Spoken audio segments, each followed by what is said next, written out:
الله والصلاة والسلام على رسول الله و بعد. اعوذ بالله من الشیطان الرجیم. بسم الله الرحمن الرحیم. ان الحمد لله نحمده ونستعينه ونستغفره ونعوذ بالله من شرور انفسنا وسيئات اعمالنا. من يهده الله فلا مضل له ومن يضلل فلا هادي له. درس امروز ما شما درس دوم از سلسله درس های آموزش نظام سیاسی اسلام است. در درس گذشته دوستایی که تشریف داشتن ما تعریف نظام سیاسی اسلام خواندیم، تعریف نظام و تعریف سیاست و تعریف اسلام و بعد تعریف هر سه از این کلمه در کنار هم دیگه. امروز دلایل از وجود نظام سیاسی در اسلام میگیم. گرچه این گپ در گذشته 13-14 قرن امت به حد مسئله بدیهی و ثابت بوده که نیازی اصلا مطرح نمیشد که ما بگیم در اسلام نظام سیاسی است و بگیم در از دلایل گپ. اصلا این چیز وجود نداشته. این ضرورت است که فعلا وضعیت انحطاط آمیز امت تقاضای را میکنه، خصوصا بعد از اینکه دیدگاه سکولاریسم یعنی جدایی دین از سیاست در جهان شایع شد و متاسفانه در سرزمین های اسلامی هم آمد. یک عنوان باز همیست که سکولاریسم چطور پیدا شد و چگونه به سرزمین های اسلامی آمد، یک عنوانی سر از این بحث میکنیم. خب ما در حالت قرار داریم که آل امی وضعیت ناگوار در جامعه ما حاکم شده و کسانی به صراحت تام میآیند میگن که در اسلام نظام سیاسی نیست و دولت اسلامی وجود نداره. اون چی که در گذشته ها بوده میگه یک ضرورت تاریخی خاصی بوده. حال دیگه در عصر مدرنیته دیگه نیازی نیست که دین حاکمیت کنه و اینمی گپ در دنیا در تقابل با اسلام است به نسبت سایر ادیان. این معضله در هندوستان، امی گپ سکولاریسم در هندوستان معضله ایجاد نکرده. چرا؟ چون هندویزم نظام نداره که بیاید بر دفاع از خود در مقابل سکولاریسم استاد شود.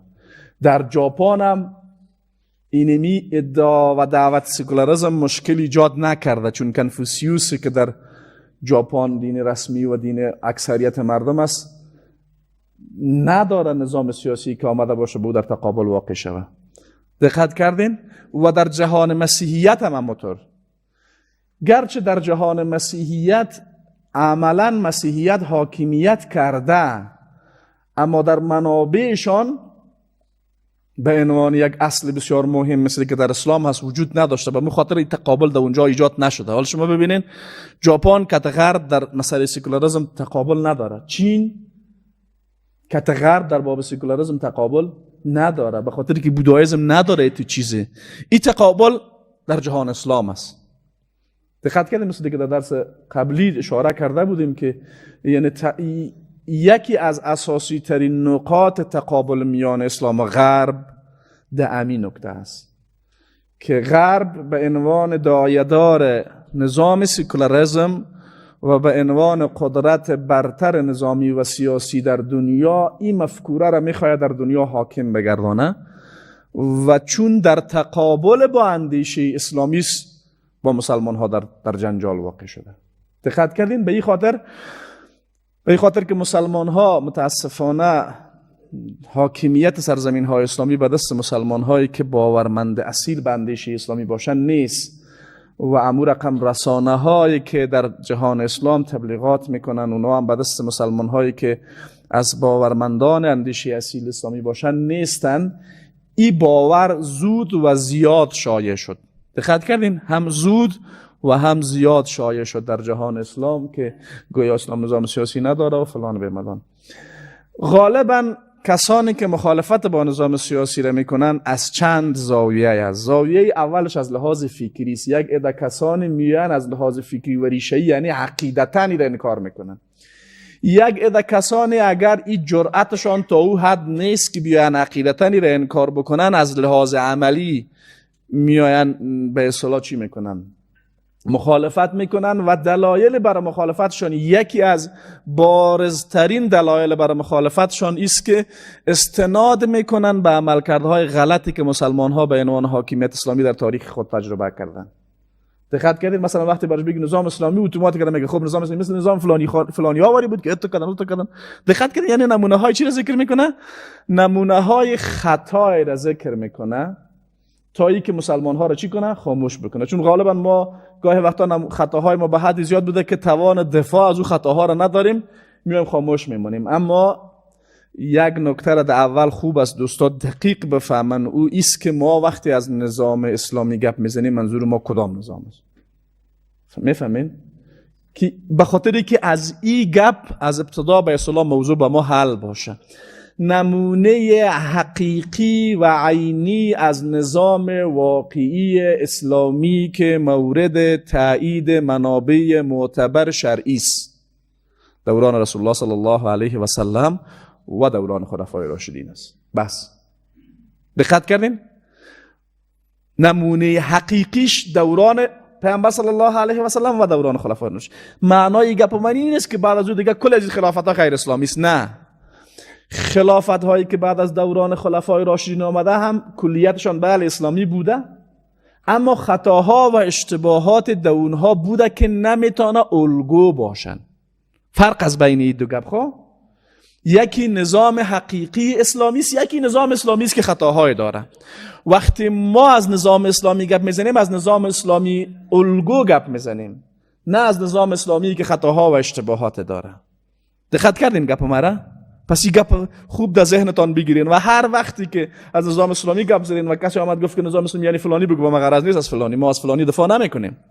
ما از حقیقت نظام اسلامی و از نظام حقیقی اسلامی دفاع میکنیم که ممثل از دوران پیامبر صلی الله علیه و سلم و خلفای راشدین بوده. و بعد از اون کسایی که آمدن کارهای خوبی که کردن خیر ببینن، کارهای خطایی کردن ما مکلف و تبرئه از اونها نیستیم، براشون دعا میکنیم الله خطاهاشون رو ببخشه. هر کس که بوده. دقت کردین؟ این یک ترفند بسیار زیرکانه است که گاه وقتا سکولارها میان از این زاویه مسلمان ها را ما کم میگیرن. دقت کردین که وقتی برای نظام اسلامی بگی اتومات یک نمونه غلط ارائه میکنه بر تو که تو نتونی از اون دفاع بکنی و از این داعیت پایین بیایی. نه، ما از داعیه خود پایین نمیاییم. خدایه ما بر اساس الگوهایی است که خود اسلام به ما معرفی کرده. دوران پیامبر صلی الله علیه و دوران پیامبر است و دوران خلفای راشدین هم بر اساس حدیث صحیح و صریح رسول الله صلی الله علیه و سلم الگو هست که وقتی رسول الله صلی الله علیه و سلم میفرماید و علیکم بسنتی و سنت الخلفاء الراشدین المهدیین من بعدی عضوا علیها بالنواجذ. دوران خلفای راشدین مثل که در حدیث دیگه هم 30 سال دوام میکنه.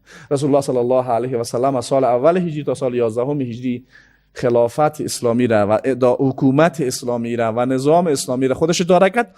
بعد از ابوبکر رضی الله عنه 2 سال، بعد از عمر رضی الله عنه 10 سال، بعد از عثمان رضی الله عنه 12 سال و بعد از او هم 5 سال دوران خلافت علی رضی الله عنه. یعنی از سال 11 تا 13 ابوبکر رضی الله عنه بود، از 13 تا 23 عمر رضی الله عنه بود و از 23 تا 35 خلافت عثمان رضی الله عنه و از 25 تا از 35 تا 40 خلافت علی رضی الله عنه. دقت کردین؟ یعنی اینا الگوهای اصلی هستند، ممثل اصلی. و هر نظام که میخواید داعیه پسوند اسلامی و پیشوند اسلامی را بر خود بگیره با امی معیار سنجیده میشه.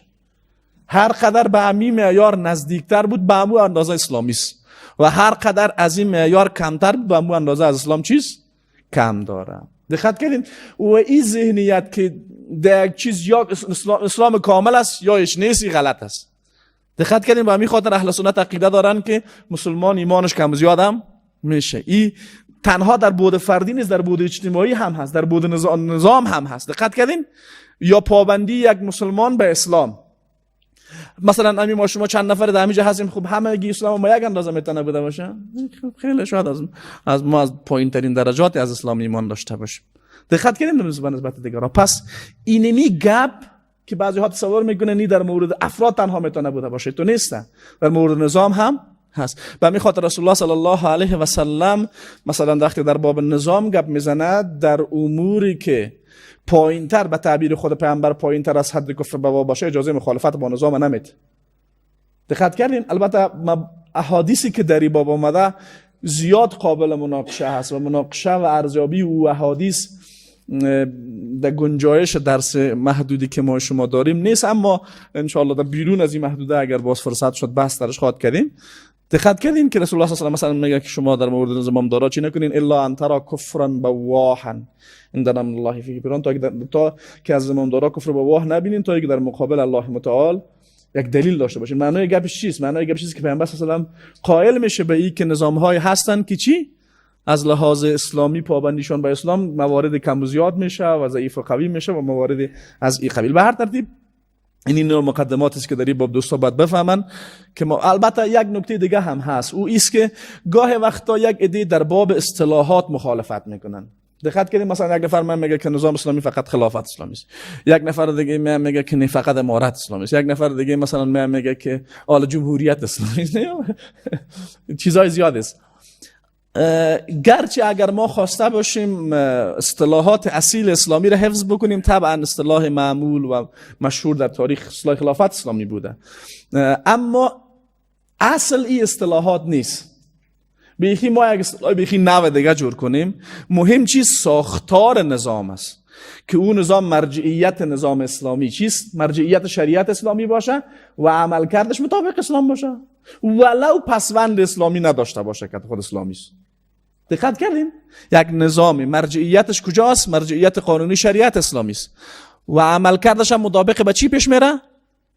شریعت اسلامی پیش میره، ولو نه در اولش اسلام اضافه شده باشه نه در اخیرش، بازم نظام اسلامی است.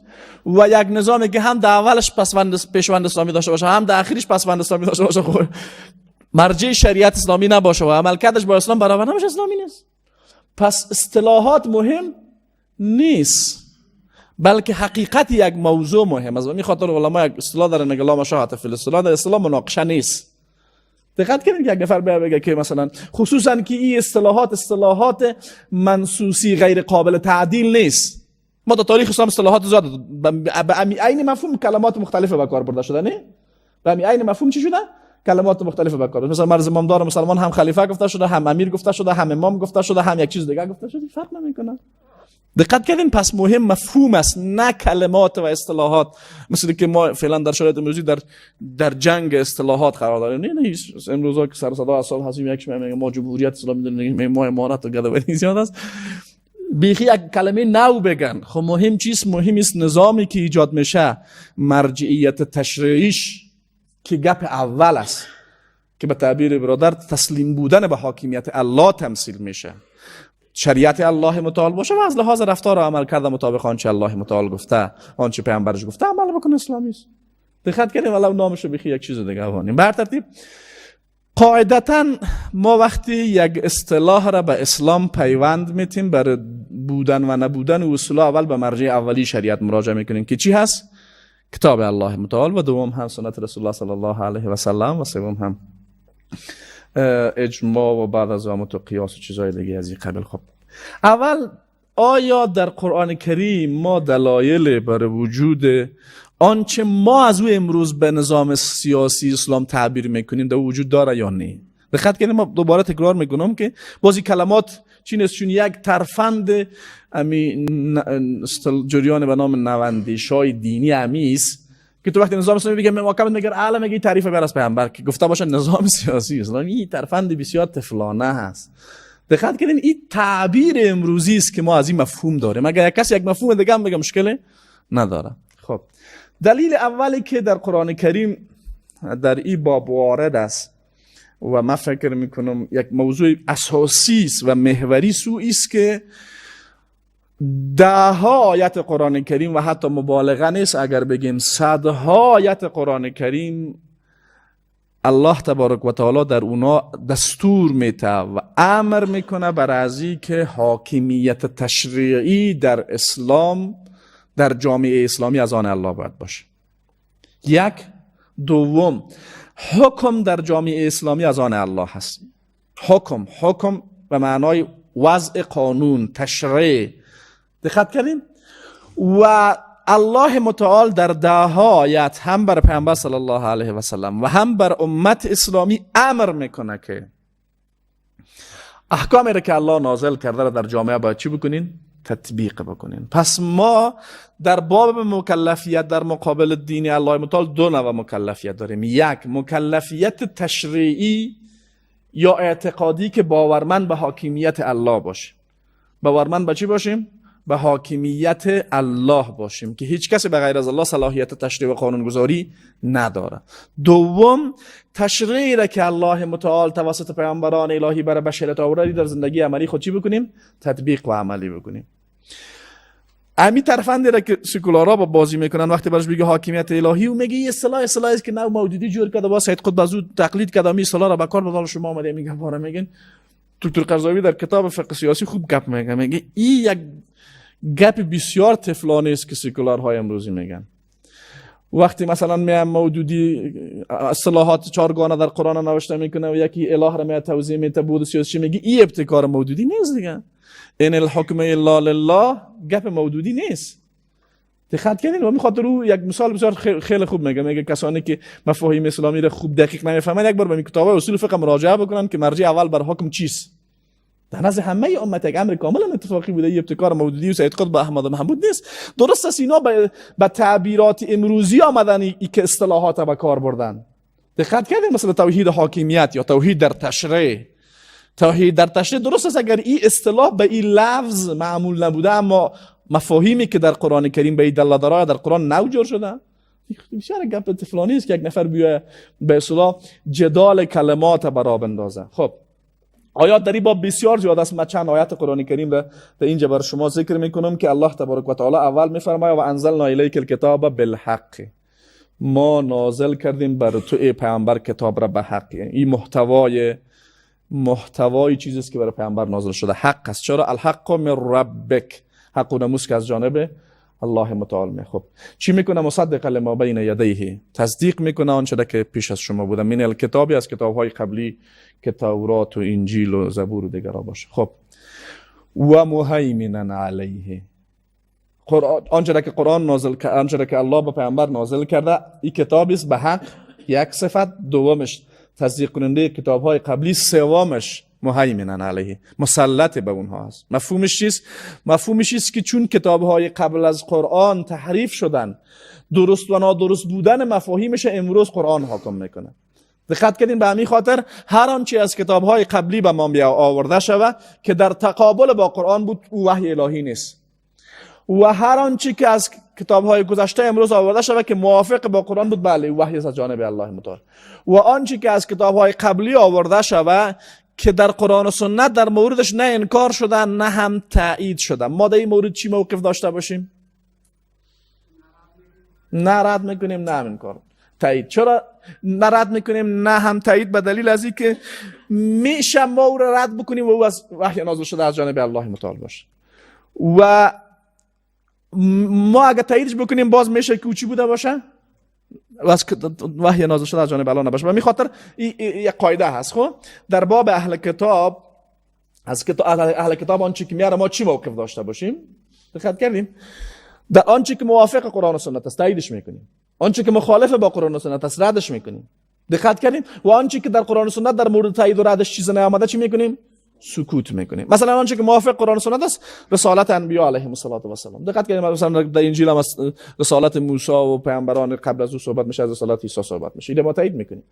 اما آنچه در انجیل میآید از الوهیت عیسی گفته میشه ما اینو رد میکنیم، چون قرآن رو صراحتا رد کرده. و آنچه که اگر نه تاییدش داریم نه رد، ما هم در موردش سکوت میکنیم. دقت کردیم؟ و این موقف خب دیگه حال تو چی بکو؟ وظیفه تو به عنوان مسلمان و وظیفه کسی که بر اول برش وحی نازل میشه پیامبر و به تبع پیامبر پیروان تو چی باید بکنن؟ فحکم بینهم بما انزل الله، پس حکم بکو در میان مردم مطابق آن چی حکم کرده؟ بما انزل الله. حاکمیت شریعت یعنی امی. دقت کردین؟ مکلفیت مسلمان چیست؟ حکم کردن در میان مردم مطابق آنچه الله حکم کرده. فحکم بینهم بما انزل الله. خب روش قرآنی است وقتی یک گپ میگه بلا فاصله آنچه که در تقابل از او قرار میگیره او را رد میکنه. این روش قرآن در تعامل با مفاهیم است. ولا تتبع اهواءهم، از خواسته های نفسانی دیگرها پیروی نکنین. چرا اینو گفته؟ چون یکی از بارزترین موانع اتباع ما انزل الله چیست؟ اتباع هوا است. یکی از بارزترین موانع که در مقابل چی قرار میگیره؟ اتباع ما انزل الله قرار میگیره، اتباع هوا هست. و همه آنچه که ما شما امروز به عنوان نظام های فلسفی میشناسیمشان که با شاخه های سیاسی و نفهم اقتصادی و اجتماعی و فلان فلان دارن، همه اتباع هوا هست. بس از چی گپ میگم؟ گپ فهمیدین چی میگم؟ خوب دقت کنید. همه آنچه که نظام های فلسفی بشر ساخته، همه کل نظام های فلسفی بشر که نظام های فلسفی هن، بعد ابعاد سیاسی هم دارن، ابعاد اقتصادی هم دارن، ابعاد اجتماعی هم، همه اتباع هواست. این حکم کمی کلان گپ نیست، اما طور است. به دلیل چی؟ به دلیل ای که شما هیچ نظام ساخته شده بشر را پیدا نمی کنین که در او حداقل مفاهیم عقلانی کامل در او وجود داشته باشه. دقت کردین؟ یک گپ دیگهش، همه اینها ساخته های بشرن و بشر خصوصا زمانی که مقید به یک دین نبوده باشه هیچ راه نداره مگر اینکه در مسیر آنچه که خودش میخواه میره. اتباع هوا همیست نه؟ چرا مثلا نظام سکولاریسم در تقابل با نظام مثلا دیکتاتوری است، در حالی که در نظام های فلسفی ما طرفداران زیادی از فلاسفه داریم که طرفدار نظام های دیکتاتوری هستند. چرا این رقمن؟ اونا مطابق خواهش خود یک نظام خوش میکنن، اینا مطابق خواهش خود یک نظام مخالفت میکنن. دقت کردین؟ انسان راه نداره برآمدن از اتباع هوای خودش. دقت کردین؟ به همین خاطر در یک آیت از آیات قرآن کریم الله متعال میگه که بر پیامبر صلی الله علیه و سلم میگه کسی که از تو پیروی نمیکنه اونا پیروان نفس خود هستن. هر کسی با تو مخالفت میکنن بر پیامبر صلی الله میگه اینا به خاطر چی میگه؟ به خاطر پیروی از هوای نفس. ولا تتبع اهواهم، شما اتباع هوای آنها رو نکنید، اما جاءک من الحق، در صورتی که این اتباع هوای از اونها شما را از حق چی میکنه؟ دور میکنه. پس فحکم بینهم بما انزل الله، اگر ما در جامعه نظام نداشته باشیم این کی عملی کنه؟ فحکم بینهم بما انزل الله رو کی عملی کنه؟ افراد به صورت فردی ممکن است؟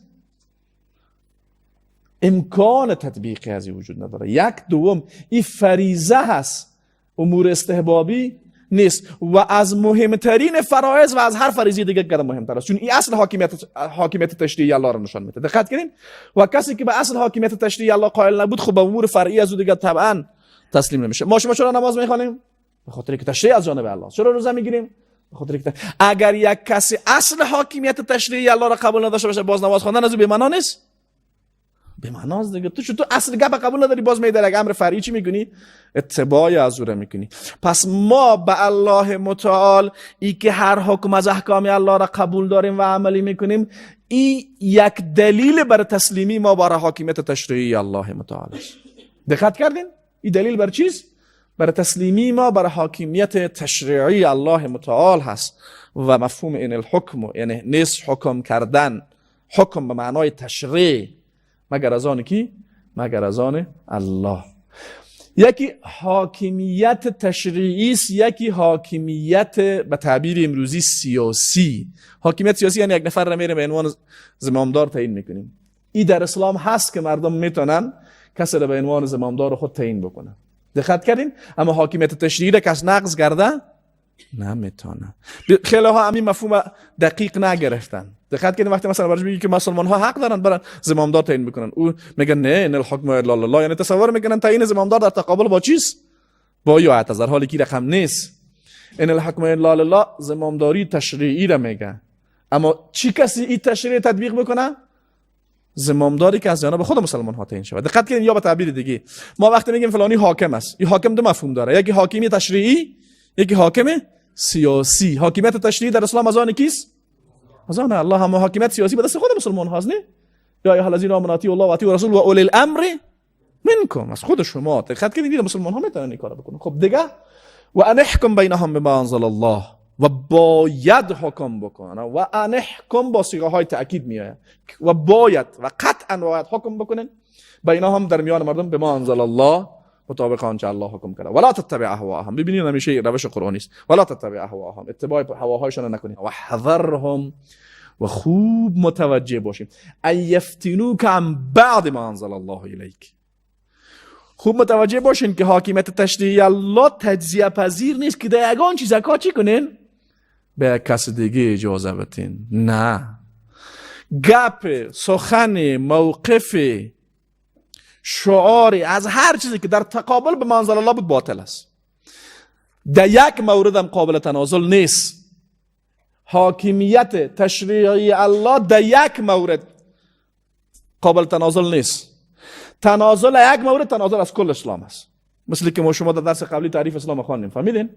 آنچه که به صورت قطعی، حکمی که به صورت قطعی از جانب الله ثابت بود، او قابل معامله نیست، قابل مجامله بازی نیست، قابل کوتاهی کردن نیست. و همین خاطر پیامبر صلی الله علیه و این خطاب پیامبر است، در حالی که صدور این عمل از پیامبر بعید است و بسیار هم بعید است. و همین خاطر علما میگن هرگاه در قرآن کریم یک گپ از پیامبر من میشه، در حالی که صدور او عمل از پیامبر محال است، مرادش چیست؟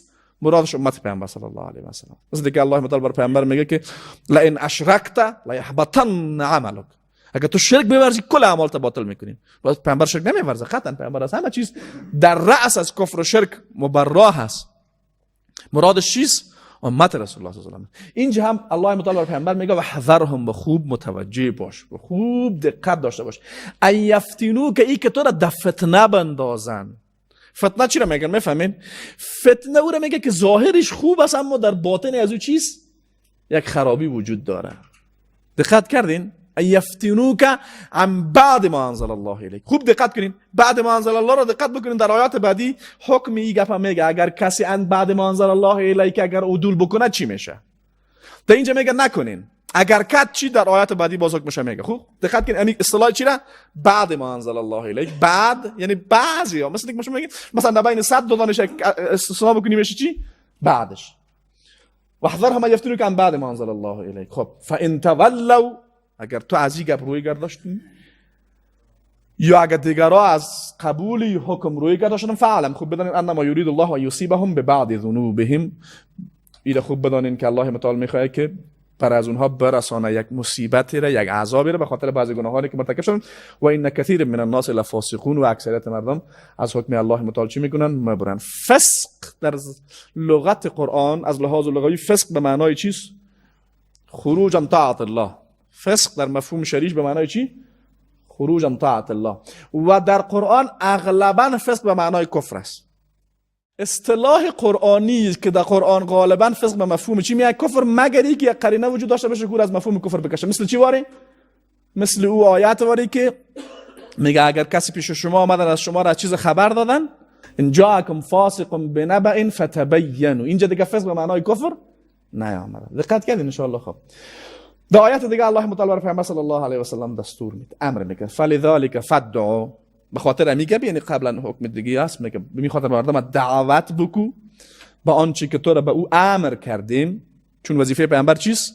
ابلاغ حکم است که از جانب الله. واستقم کما امرت، و خوب استقامت بکن اون رقمی که مأمور شدی. رسول الله صلی الله علیه و سلم میگه مرا سوره هود و سوره شورا و اخوات از یک اصطلاح نبوی، سوره هایی که از لحاظ مفهومی یک مفهوم به همدیگر را داشته باشن، میگه مرا ریش سفید گشتان. بعد مشخصا به همین قسمت آیت اشاره میکنه فاستقم کما امرت، استقامت بکن بر رقمی که مأمور شدی. خیلی سخت است. پیامبر را چی کرده؟ ریش سفید ساخته. ما را خوب و به خاطر از سخت ترین کارها در امور دین استقامت است.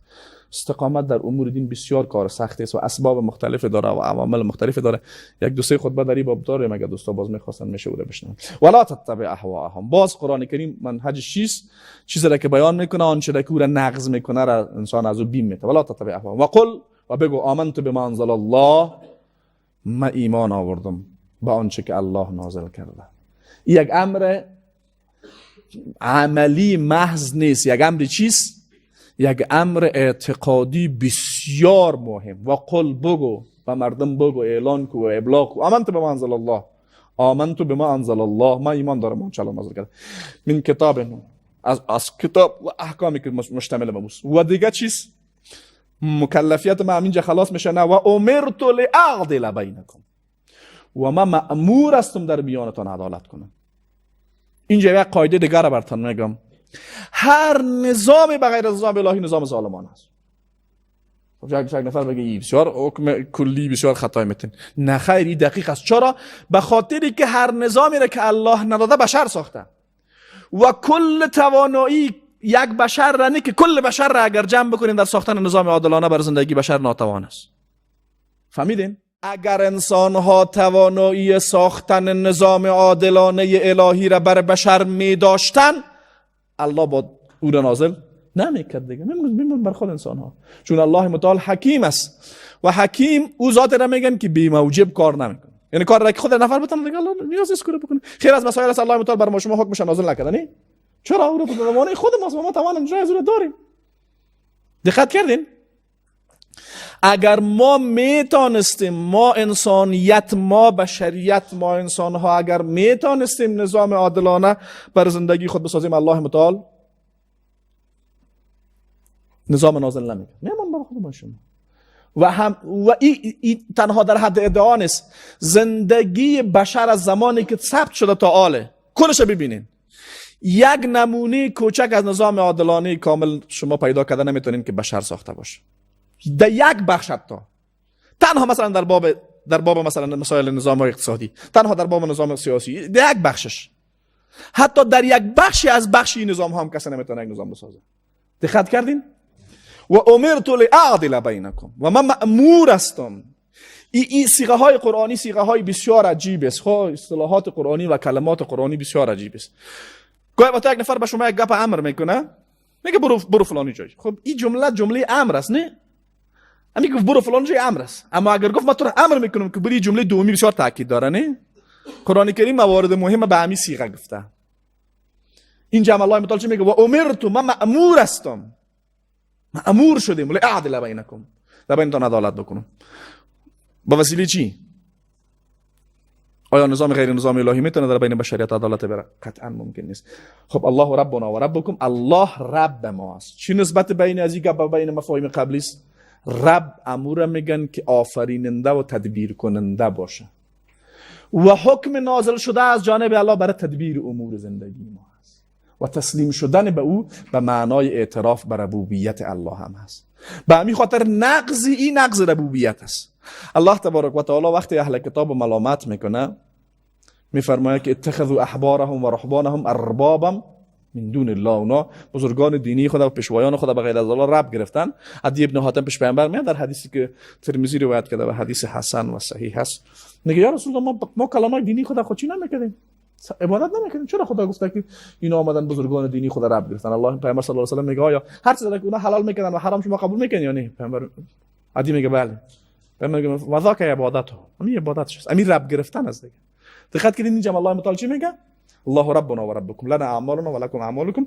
تا اینجا مقاطعه هست برای کسی که حکم قبول نکنه. دقت کردین مقاطعه میکنه، لنا اعمالنا و لکم اعمالکم، شما اعمالتان و بر ما سوا، لا حجت بین و بینکم، الله یجمع بیننا و الیه المصیر.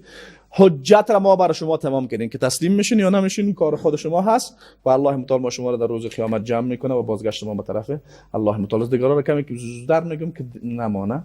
دلایل دیگه از آیات قرآن کریم آیات است که بدون نظام سیاسی امکان تطبیق نداره اصلا. آیات حدود و قصاص اینا به عنوان نمونه، مثلا الله متعال در قرآن کریم در مورد قصاص میفرماید یا ایها الذین آمنوا کتب علیکم القصاص فی القتل الحر بالحر والعبد بالعبد، ای مؤمنین فرض شده بر شما قصاص فی القتل، قصاص در قتل. خب این چی کسی اجرا و عملی میکنه؟ بدون وجود نظام سیاسی ممکن است امکان تطبیق ازی هست؟ به هیچ وجه نیست. آیا تطبیق ازی از جمله فرایض است یا نیست؟ اگه کسی انکارش بکنه با مؤمن بوده نمیتونه. در آیات دیگه والسارق والسارقة فاقطعوا ایدیهما جزاء بما کسبوا نکالا من الله، دست دزد را که مرد باشه و زن قطع بکنین جزای در مقابل عملی که کسب کرده به خاطر عبرتی که از جانب الله متعال تعیین شده دیگه. الله عزیز حکیم. یا الزانیة والزانی فاجلدوا كل واحد منهما 100 جلده، زن زناکار و مرد زناکار اگر مرتکب زنا میشن و محسن نباشن، یعنی ازدواج شده نباشن، 100 دوره بزنین اونها. دقت کنید ولا تأخذكم بهم رأفة فی دین الله، و در تطبیق حدود الله شما را رأفت قلبی نگیره. رأفت قلبی نگیره یعنی چی؟ جگرخون نشیم. طبیعت انسان همیشه مثلا ممکنه شما یک چیز ببینین جگرخون شوین، مهم است که این جگرخونیتون باش مانع نشه برای تطبیق حکم. دقت کنید باریکی گپ دیست. خب اینجا چند گپ دیگه هست. یکی اکراه ما انزل الله هست، یکی رأفت در حکم به ما انزل الله هست؟ دقت کردین؟ اکراه ما انزل الله کفر است. اکراه ما انزل الله یعنی چی؟ یعنی بد دانستن آنچه که الله نازل کرده. خوشت نیاید یک حکم، خوشت نیاید، این کفر است. دقت کنید. اما در تطبیق یک حکم تو نتونی او را تطبیق بکنی، کفر نیست، رأفت قلبیت بیاید. اما اگر این رأفت قلبی مانع اجرای حکم شد، بازی گناه هست. دقت کردین؟ اگر رأفت قلبی شما را گرفت، خب مانع اجرای حکم نشد، گناه نیست. اگر مانع اجرای حکم شد، بازی چی میشه؟ گناه میشه. خب امی گپا را شما بکنین، اینا از جمله لوازم ایمانن، از جمله شرایط ایمانن. ان کنتم تؤمنون بالله والیوم الاخر، اگر به الله و روز آخرت ایمان دارین. ولی اشهد عذابهم طائفه من المؤمنین، و در تطبیق حدود هم طایفه از مسلمان ها باید چی بکنن؟ شاهد به اونها باشن. دلایل دیگه از آیات قرآن کریم چی هست؟ آیاتی که حکم عدم تطبیق حکم الله را بیان میکنه. همون رقمی که بیشتر گفتیم، یعنی اگر یک نفری به حاکمیت الله قائل نباشه چی؟ دقت کردین؟ اینجا گپ مهم و اساسی است. اول الله متعال در سوره مائده که این آیات کلی حفظ دارن میگه و من لم يحكم بما انزل الله فاولئک هم الکافرون هم الفاسقون هم الظالمون. کسی که مطابق حکم الله حکم نمیکنه اینا کافرن، فاسقن، ظالمن. دقت کردین؟ اینا چند حالت داره. حالت اول، کسی که به حاکمیت تشریعی الله قائل نباشه، بله کافر است. این کفرش مانع بر فسق و ظلمش نیست، هم فاسق است، هم ظالم، هم کافر. یک کسی قانون الله را تبدیل میکنه، ابدال شریعت الله میکنه، تبدیل شریعت الله میکنه، هم کافر است، هم فاسق، هم ظالم. کسی قانون غیر قانون الله را سر قانون الله ترجمه میده، این هم کافر است، هم فاسق، هم ظالم. دقت کردین؟ اما اگر کسی به حاکمیت تشریعی الله قائل است به خاطر اتباع نفس یا به خاطر یک مصلحت مادی دنیوی، در زمینه عملی حکم الله را تطبیق نمیکنه. این چیز اگر به حاکمیت تشریعی الله قائل است، قانونش تبدیل هم نکرده، او را سر قانون غیر الله را سر قانون الله ترجیح هم نداده، در زمینه عملی وقتی قاضی میخواد حکم بکنه به خاطر رشوت گرفته، اونجا مطابق حکم الله حکم نمیکنه. این ظالم است و فاسق، اما اسلامش باقی است. دقت کنید، این آیات تفصیل داره که در کدام حالات کفر میشه، عدم حکم ما انزل الله، و در کدام حالات این یک تفصیل گسترده و نیاز داره ان شاء الله باز یک وقتی تفصیلی گپ میگم. عمومیات شمیس که او انحراف عملی که توأم با انحراف اعتقادی باشه کفر است. اگر او انحراف عملی که توأم با انحراف اعتقادی در این زمینه نباشه کفر نیست. یعنی چی؟ یعنی یک نفر حکم الله را حکم عادلانه نمیدانه، به این خاطر تطبیقش نمیکنه، کافر است. یک نفر حکم الله را تبدیل کرده، الله یک حکم کرده، این حکم الله را تبدیل کرده، حکم کرده دیگه میگه خود طبعا یک نفر تبدیل بکنه به خاطر ریزی میگه برتر از برش. یا یک نفر قانون غیر قانون الله سر قانون الله ترجیح میده، یا یک نفر قانون الله را میگه که اگه خوب هم است شرایط امروزی برابر نیست، این هم کفر است. یعنی خود به حالات بشریت از الله چی میدانه؟ آگاهتر میدانه، این هم کفر است. دقت کنین، پس قاعده را اینجا دقت بگیرین، هر انحراف عملی، این قاعده را بگیرین، باز تفصیل از این ان شاء الله یک روز تفصیلی تر باز بحث میکنیم. در عدم حکم به ما انزل الله، هر عدم حکم به ما انزل الله که توأم با یک انحراف اعتقادی باشه کفر است. اگر توأم با انحراف اعتقادی نبود کفر نیست. این که انحراف اعتقادی است، این نیاز نیست که یک نفر بگه، مثلا یک نفر تبدیل بکنه شریعت الله را، نیاز نیست بگه که مثلا من به عقیده نیستم. امی که تبدیل کرد، خودی تبدیلیش چیست؟ نشانه اعتقاد غلطش است. دقت کردین؟ خب دیگه ای آیات دیگه که بیشتر گفتم داود دقت بکنین. اگر کسی میآید در حاکمیت تشریعی الله یگان گپاش کمک ایسو میکنه، چی میشه؟ الله متعال در این باب بسیار صریح میگه ان الذين ارتدوا على ادبارهم، کسانی که مرتد شدن، از دین الله برگشتن، پس دوباره رفتن به طرف کفر، من بعد ما تبین لهم الهدى. این آیت صریح ترین آیت است برای که در ارتداد تبیین هدایت هم چیست؟ تبیین هدایت هم شرط است. دقت کردین؟ بعضی که در باب مناقشه میکنن بسیار آیت صریح این کار میکنن. ان الذين ارتدوا على ادبارهم من بعد ما تبین لهم الهدى. دقت کردین؟ چی میشه؟ الشیطان سول لهم، باز میگه ذالک، این ارتدادشون به خاطر چیست؟ قالوا، گفتن، للذین کرهوا ما نزل الله، برای کسانی که اکراه دارن از آنچه الله نازل کرده. اونا کی هاین؟ کفارن. دقت کردین؟ والذین کفروا فتسعى لهم واضل اعمالهم ذلك بانهم کرهوا ما نزل الله. کسی که اکراه داره از آنچه الله نازل کرده اینا کافرن. امی کسایی که مرتد شدن بر از امونا چی میگن؟ سنطیعکم فی بعض الامر، در بعضی از کارا چی میکنیم؟ گپای شما را قبول میکنیم. اینا چی ان؟ ان الذين ارتدوا مرتد میشن وقتی که من بعد ما تبین لهم الهدى شده باشه. دقت کردین بعد از الله تعالی عذابشان هم ذکر میکنه. پس دلایل اثبات وجود نظام سیاسی در اسلام در قرآن کریم: اول آیاتی که به صورت کلی دستور میته برای چی؟ برای تطبیق حکم الله به صورت کلی دستور میته و اساس شرط ایمان را تسلیمی به حاکمیت تشریعی الله میدونه. دوم آیاتی که امکان تطبیقشان بدون وجود نظام سیاسی ممکن نیست. سوم آیاتی که عدم حکم به آنچه که الله نازل کرده را برای ما چی میکنه؟ بیان میکنه. در این باب آیات بسیار زیاد است، ما به این نمونه دو سه آیات بیشتر ذکر نکردیم. سبحانك اللهم ربنا و بحمدک نشهد ان لا اله الا انت استغفرک و اتوب الیک.